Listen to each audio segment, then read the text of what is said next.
Hi hello friends, welcome back to my channel. ಎಲ್ಲರೂ ಹೇಗಿದ್ದೀರಾ? Super ಆಗಿದ್ದೀರಾ ಅಂತ ತಿಳ್ಕೊಂತೀನಿ. ನಾನು ಕೂಡ ಸೂಪರ್ ಆಗಿದ್ದೀನಿ. ಮೈಕ್ರೋ ಫಿನಾನ್ಸ್ ಕಂಪನಿಗಳು ಏನಿದೆ, ಸೊ ಈ ಒಂದು ಕಂಪನಿಗಳಿಗೆ ಕಡಿವಾಣ ಹಾಕೋದಕ್ಕೆ ನಮ್ಮ ರಾಜ್ಯ ಸರ್ಕಾರ ಮುಂದಾಗಿದೆ ಅಂತಾನೆ ಹೇಳ್ಬೋದು.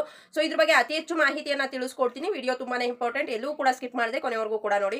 ಬನ್ನಿ ಫ್ರೆಂಡ್ಸ್, ವಿಡಿಯೋ ಸ್ಟಾರ್ಟ್ ಮಾಡೋಣ. ಸ್ಟಾರ್ಟ್ ಮಾಡೋದಕ್ಕಿಂತ ಮುಂಚೆ ನೀವೇನಾದ್ರೂ ಹೊಸದಾಗಿ ನಮ್ಮ ಚಾನಲ್ ನ ನೋಡ್ತಾ ಇದ್ರೆ ಸೊ ಪ್ಲೀಸ್ ಬೇಗ ಬೇಗ ಸಬ್ಸ್ಕ್ರೈಬ್ ಮಾಡ್ಕೊಳ್ಳಿ. ಒಂದ್ ವೇಳೆ ಏನಾದ್ರೂ ಫೇಸ್ಬುಕ್ ಪೇಜ್ ಅಲ್ಲಿ ವಿಸಿಟ್ ಮಾಡ್ತಿದ್ರೆ ಅಲ್ಲೂ ಕೂಡ ಫಾಲೋ ಮಾಡಿ, ಲೈಕ್ ಮಾಡಿ, ಕಮೆಂಟ್ ಮಾಡಿ, ಶೇರ್ ಮಾಡಿ, ಜೊತೆಗೆ ಸಪೋರ್ಟ್ ಮಾಡಿ. ಯಾರೆಲ್ಲ ಫಾಲೋ ಸಬ್ಸ್ಕ್ರೈಬ್ ಮಾಡ್ಕೊಂಡು ಸಪೋರ್ಟ್ ಮಾಡ್ತಾ ಇದ್ದೀರಾ ಎಲ್ರಿಗೂ ಕೂಡ ಹೃದಯಪೂರ್ವಕ ಧನ್ಯವಾದಗಳು. ಎಸ್ ಫ್ರೆಂಡ್ಸ್, ನಿಮ್ಮೆಲ್ಲರಿಗೂ ಕೂಡ ತಿಳಿದಿರೋ ಹಾಗೆ ಮೈಕ್ರೋ ಫಿನಾನ್ಸ್ ಕಂಪನಿಗಳ ಅಟ್ಟಹಾಸ ಅತಿ ಹೆಚ್ಚು ಅಂತಾನೆ ಹೇಳ್ಬೋದು. ಅದರಲ್ಲೂ ಜನರಿಗೆ ಕಿರುಕುಳ ಕೊಡೋದ್ರಲ್ಲಿ ನಂಬರ್ ಒನ್ ಆಗಿ ಇವಾಗ ರನ್ನಿಂಗ್ ಅಲ್ಲಿ ಇರುವಂತಹ ವೈರಲ್ ನ್ಯೂಸ್ ಆಗಿದೆ ಅಂತಾನೆ ಹೇಳ್ಬೋದು. ಕೊಟ್ಬಿಡ್ತಾರೆ 24-25% ಬಡ್ಡಿಯನ್ನ ವಸೂಲಿ ಮಾಡೋದಕ್ಕೆ ರೌಡಿಗಳನ್ನ ಬಿಡೋದಾಗಿರ್ಬೋದು, ಹರಾಸ್ಮೆಂಟ್ ಮಾಡೋದಾಗಿರ್ಬೋದು, ನೈಟ್ ಎಲ್ಲ ಮನೆ ಹತ್ರನೇ ಇದ್ದು ಅವ್ರಿಗೆ ತೊಂದರೆ ಕೊಡೋದಾಗಿರ್ಬೋದು. ಸೊ ಈ ರೀತಿ ಹಲವಾರು ಕಡೆ ನಡೆದಿರೋದ್ರಿಂದ ಸಾವಿರಾರು ಜನ ಇಲ್ಲಿ ತಮ್ಮ ಪ್ರಾಣಗಳನ್ನೇ ಕಳ್ಕೊಂಡಿದ್ದಾರೆ ಅಂತಾನೆ ಹೇಳ್ಬೋದು.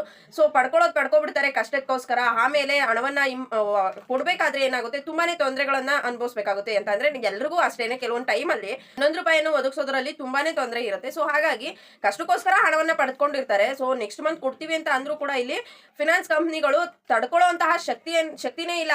ಸೊ ಕೊಡ್ಲಿಲ್ಲ ಅಂತಂದ್ರೆ ಮನೆ ಹತ್ರ ರೌಡಿಗಳನ್ನ ಕಳಿಸ್ಬಿಟ್ಟು ಏನ್ ಮಾಡ್ತಿದ್ರು, ವಸೂಲಿಯನ್ನ ಮಾಡ್ತಿದ್ರು. ಸೊ ಇದನ್ನೆಲ್ಲ ಗಮನಿಸಿದಂತಹ ನಮ್ಮ ಸರ್ಕಾರ ಇವಾಗ ಸುಗ್ರೀವಾಜ್ಞೆಯನ್ನ ಹೊರಡಿಸೋದಕ್ಕೆ ಇನ್ನೇನು ಎಲ್ಲಾ ಒಂದು ಸಿದ್ಧತೆಯನ್ನ ಮಾಡ್ಕೊಂಡಿದೆ ಅಂತಾನೆ ಹೇಳ್ಬೋದು.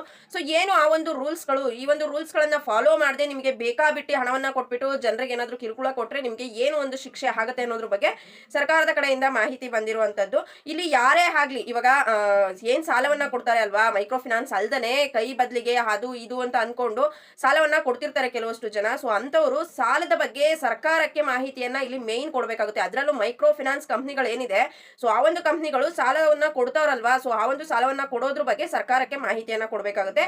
ನೆಕ್ಸ್ಟ್ RBI ರೂಲ್ಸ್ ಅನ್ನ ಫಾಲೋ ಮಾಡ್ಬೇಕಾಗುತ್ತೆ. RBI ಅಲ್ಲಿ ಕೆಲವೊಂದು ನಿಯಮಗಳು ಅಂತ ಇರುತ್ತೆ. ಸೊ ಆ ಒಂದು ನಿಯಮಗಳನ್ನ ಫಾಲೋ ಮಾಡ್ದಲೇ ನೀವೇನಾದ್ರೂ ಸಾಲ ಕೊಟ್ರೆ ಆ ಒಂದು ಆಕ್ಷನ್ ಸಾಲವನ್ನ ಪಡೆದವ್ರ ಮೇಲೆ ಹೋಗೋದಿಲ್ಲ, ಸಾಲ ಕೊಟ್ಟವ್ರ ಮೇಲೆ ಹೋಗುತ್ತೆ ಅಂತಾನೆ ಹೇಳ್ಬೋದು. ಫಿನಾನ್ಸ್ ಕಂಪ್ನಿಗಳು ನೋಂದಣಿ ಕಡ್ಡಾಯ ಅಂತ ಇಲ್ಲಿ ಹೇಳಿದ್ದಾರೆ. ಸರ್ಕಾರಕ್ಕೆ ಫಿನಾನ್ಸ್ ಕಂಪ್ನಿಯನ್ನ ಓಪನ್ ಮಾಡ್ತಾ ಇದೀವಿ ಅಂತ ನೋಂದಣಿ ಮಾಡಿಸ್ಕೋಬೇಕು. ಯಾಕೆ ಅಂತ ಅಂದ್ರೆ ಯಾವುದಕ್ಕೆ ಒಂದಕ್ಕಾದ್ರೂ ಕೂಡ ಇಲ್ಲಿ ಲೈಸೆನ್ಸ್ ಅಂತ ಕೊಡ್ತಾರೆ ಅಲ್ವಾ, ಸೊ ಅದೇ ರೀತಿ ಇದನ್ನು ಕೂಡ ಇಲ್ಲಿ ನೋಂದಣಿ ಮಾಡ್ಕೊಳ್ಳುವಂತದ್ದು ಕಡ್ಡಾಯ, ಯಾವುದೇ ಒಂದು ಫೈನಾನ್ಸ್ ಕಂಪ್ನಿ ಆಗಿದ್ರು ಕೂಡ. ನೆಕ್ಸ್ಟ್ ಒಂದ್ ವೇಳೆ ಇದನ್ನೆಲ್ಲಾ ಮೀರ್ಬಿಟ್ಟು ನೀವೇನಾದ್ರೂ ಜನರಿಗೆ ಹರಾಸ್ಮೆಂಟ್ ಮಾಡ್ಬಿಟ್ಟು ಕಿರುಗಳನ್ನ ಕೊಟ್ಬಿಟ್ಟು ನೀವೇನಾದ್ರೂ ಹಣವನ್ನ ವಸೂಲಿ ಮಾಡೋದಕ್ಕೆ ಮುಂದಾಗ್ತೀರಾ ಅಂತ ಅಂದ್ರೆ ನಿಮಗೆ 3 ವರ್ಷ ಜೈಲು, 1 ಲಕ್ಷದವರೆಗೂ ಕೂಡ ದಂಡವನ್ನ ವಿಧಿಸ್ತಾರೆ. ಸೊ 1 ಲಕ್ಷ ಅಂತ ಏನಿಲ್ಲ, 5 ಲಕ್ಷ ವಿಧಿಸಿದ್ರು ಇಲ್ಲೇನೋ ಆಶ್ಚರ್ಯ ಪಡುವಂತದ್ದಿಲ್ಲ. ಸೊ ಈ ರೀತಿಯಾದಂತಹ ಸುಗ್ರೀವಾಜ್ಞೆಗಳನ್ನ ಹೊರಡಿಸೋದಕ್ಕೆ ನಮ್ಮ ಸರ್ಕಾರ ಇವಾಗ ಮುಂದಾಗಿದೆ. ಸೊ ಇನ್ಮೇಲೆ ಯಾರೆಲ್ಲ ಸಾಲವನ್ನ ಪಡೆದುಕೊಂಡಿದ್ದೀರಾ, ಸೊ ಕಿರುಕುಳ ಕೊಡ್ತಿದ್ದಾರೆ ಅಂತ ತಮ್ಮ ಕುಟುಂಬದಲ್ಲಿ ಯಾವ್ದಾದ್ರು ಒಂದು ವ್ಯಕ್ತಿಯನ್ನ ಕಳೆದುಕೊಂಡಿರ್ತೀರಾ, ಅಪ್ಪ ಆಗಿರ್ಬೋದು, ಅಣ್ಣ ಆಗಿರ್ಬೋದು, ತಮ್ಮ ಆಗಿರ್ಬೋದು. ಸೊ ಈ ರೀತಿ ನೀವು ಸೂಸೈಡ್ ಮಾಡೋದಕ್ಕೆ ಯೋಚನೆ ಕೂಡ ಮಾಡೋದಕ್ಕೆ ಹೋಗ್ಬೇಡಿ. ಯಾಕೆ ಅಂತ ಅಂದ್ರೆ ಸರ್ಕಾರನೇ ನಿಮ್ ಬೆನ್ನಿಂದ ಇದೆ ಅಂದ್ಮೇಲೆ ನೀವು ತಲೆ ಕೆಡಿಸ್ಕೊಳ್ಳುವಂತಹ ಅವಶ್ಯಕತೆ ಇರೋದಿಲ್ಲ. ಸೊ ಹಾಗಾಗಿ ಹೇಳ್ತಿರುವಂತದ್ದು, ಸಾಲ ಪಡೆದುಕೊಂಡಿದ್ದೀರಾ, ಇವತ್ತಲ್ಲೇ ನಾಳೆ ಕಟ್ಟಿದ್ರಾಯ್ತು, ಅದಕ್ಕೋಸ್ಕರನೇ ನೀವು ಕಿರುಕುಳ ಕೊಡ್ತಾರೆ ಅಂತ ದೇವ್ರು ಕೊಟ್ಟಿರುವಂತಹ ಒಂದು ಜೀವವನ್ನ ಕಳ್ಕೊಳ್ಳೋದಕ್ಕೆ ಯಾವುದೇ ಕಾರಣಕ್ಕೂ ಕೂಡ ಮುಂದಾಗೋದಕ್ಕೆ ಹೋಗ್ಬೇಡಿ.